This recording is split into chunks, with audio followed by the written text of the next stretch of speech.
आई coverage, रहस्य की खोज।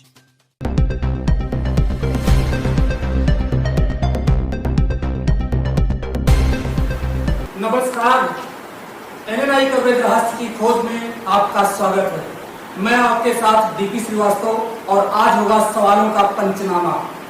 जी हाँ, सवालों का पंचनामा जो आज लॉकडाउन की वजह से हमारे देश में ऐसी स्थिति उत्पन्न हो गई है कि ना कोई घर में चैन से बैठ सकता है, ना ही बाहर निकलकर रोजी रोटी कमा सकता है।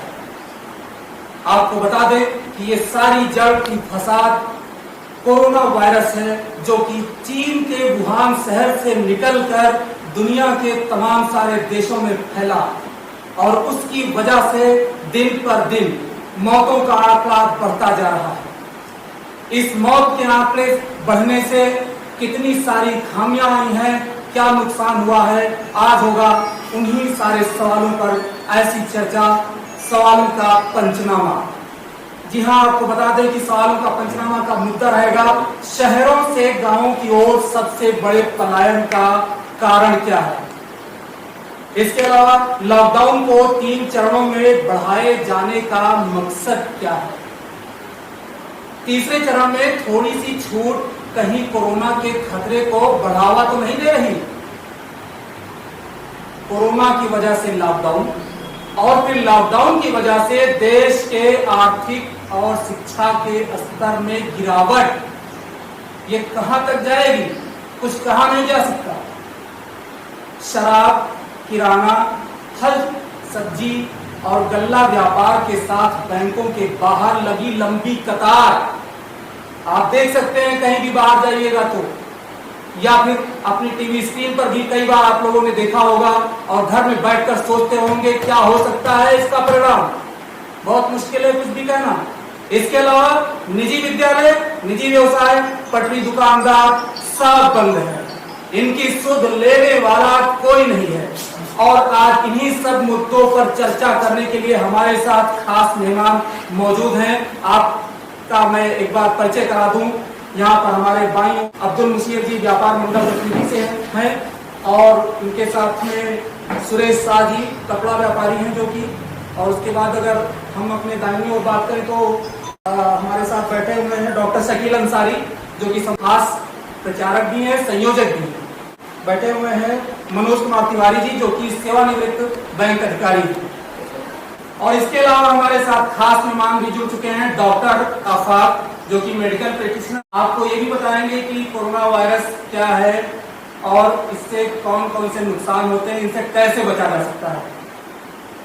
तो इन सब चीजों पर जानकारी करने से पहले हम अपने प्रकाश श्रीवास्तव जी हमारे रिपोर्टर जुड़ चुके हैं हमारे साथ। हम उनसे जानना चाहेंगे कि आखिर जो इस समय माहौल है कोरोना वायरस की वजह से, जो लॉकडाउन का तीसरा चरण है, आखिर इसमें कौन सी दुश्वारियां। प्रकाश जी NNI कवरेज के माध्यम से मैं जहाँ तक गया देवीपाटन मंडल में जितने जिले में घूमा वहाँ पे हमको ये लगा कि प्रशासन मुस्तैद है, लेकिन आम पब्लिक, आम जनता, आम जनमानस वो बेसब्री से भीड़ के साथ जाना, यानी राशन की दुकानों पर भीड़ लगना, बैंकों में 500 रुपये के लिए 1000 रुपये के लिए भीड़ लगा के खड़े होना, ये कहीं ना कहीं सरकार की मंशा पर पानी फेर रहा है।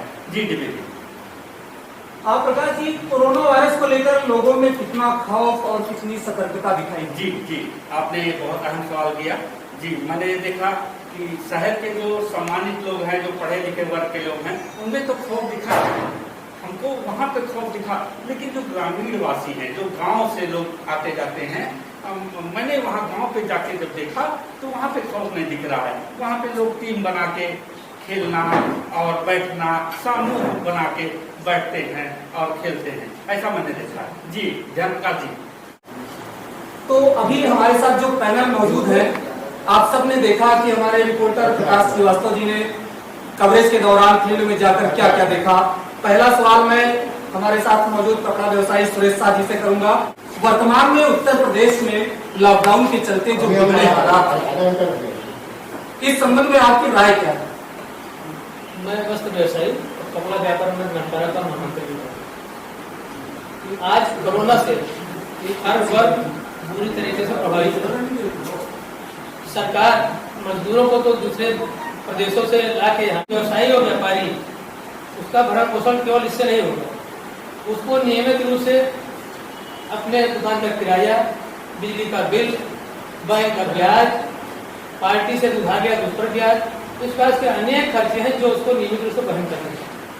45 दिन 50 दिन लॉकडाउन के हो रहे हैं, इसमें व्यापारी कमर टूटी हुई है और आगे ये कब तक चलेगा इसका कोई भरोसा नहीं। बिल्कुल, ये कब तक चलेगा लॉकडाउन कुछ कहा नहीं जा सकता। और हमारे साथ और भी लोग मौजूद हैं। आइए हम डॉक्टर शकील अंसारी से जानते हैं कि शासन ने यहाँ जो छूट की व्यवस्था दे रखी है, क्या आप इससे संतुष्ट हैं या कोई और तरीका अपनाया जाना चाहिए? देखिए, शासन ने जो छूट दे रखी है कि आप 2 घंटे 4 घंटे दुकान खोलिए, करिए वो करिए, मैं इसके समर्थन में हूँ कि लोगों को सामान मिलना चाहिए, लोग परेशान न हो, व्यापारी की समस्याएं भी उनका भी समाधान हो। लेकिन यहाँ पर मैं देख रहा हूँ कि काफी फोर्स होने के बाद भी लोग सड़कों पे नहीं हैं, लोग दुकानों पे नहीं हैं, सैनिटाइजर की व्यवस्था नहीं है, सरकार ने फ्री मास्क नहीं दिए हैं, व्यापारियों की सुरक्षा नहीं है, तमाम सारी समस्याएं हैं। और दूसरे देशों में मैं देख रहा हूँ कि व्यापारी की सुरक्षा के लिए उनको किट भी दी जाती है, गन भी दी जाती है कि चेक करिए और आप फीवर देखकर बात करिए, उनको दस्ताने भी दिए जाते हैं, उनको बहुत सारी फैसिलिटी दी जाती है दुकानदारों को। मैंने चाइना में देखा स्कूल भी खुल गए हैं, स्कूलों में भी बच्चे आ रहे हैं, सैनिटाइजर मशीन लगी हुई है, मशीन के नीचे बच्चे को खड़ा कर देते हैं, वो फ्रेश हो जाते हैं और स्कूल में पढ़ाई करते हैं। लेकिन हमारे देश में अभी ऐसी फैसिलिटी नहीं है। मैं प्रधानमंत्री जी के लॉकडाउन का स्वागत करता हूँ। उन्होंने लॉकडाउन करके देश की जनता को बचाने का प्रयास किया है और हम भी इस पक्ष में हैं कि हमारी जनता, हमारे लोग बचे रहें, चाहे जैसे लोग हों, हमारे अपने भाई हैं, सब बचे रहें। इससे बचाव के लिए जो भी उपाय होना चाहिए वो अभी पर्याप्त नहीं है, इसको पर्याप्त करने। मैं डॉक्टर साहब को एक मिनट रुकूंगा और ये बताना चाहूंगा, जहाँ तक उपाय की बात आई, कोरोना वायरस एक ऐसा मर्ज हो चुका है, वैश्विक महामारी बन चुका है, जिसकी वैक्सीन तक अभी दुनिया के सभी चिकित्सकों ने मिलकर नहीं खोज पाया है। जब इसकी वैक्सीन तक नहीं बन पाई है तो ये कहना भी मुश्किल है कि कब ये मर्ज जा करके रुकेगा और कितने लोगों को तब तक मौत की दावत दे चुका होगा। हमारे साथ डॉक्टर आफाक जी मौजूद हैं, मेडिकल प्रैक्टिशनर। तो आप क्या सुझाव देंगे लोगों को, कैसे इससे बचा जा सके? कोरोना वायरस एक खतरनाक वायरस है जो पूरी दुनिया में फैला है। अब तक के सरकार ने स्वयं इस वायरस से लड़ने की व्यवस्था अपने यहाँ नहीं की।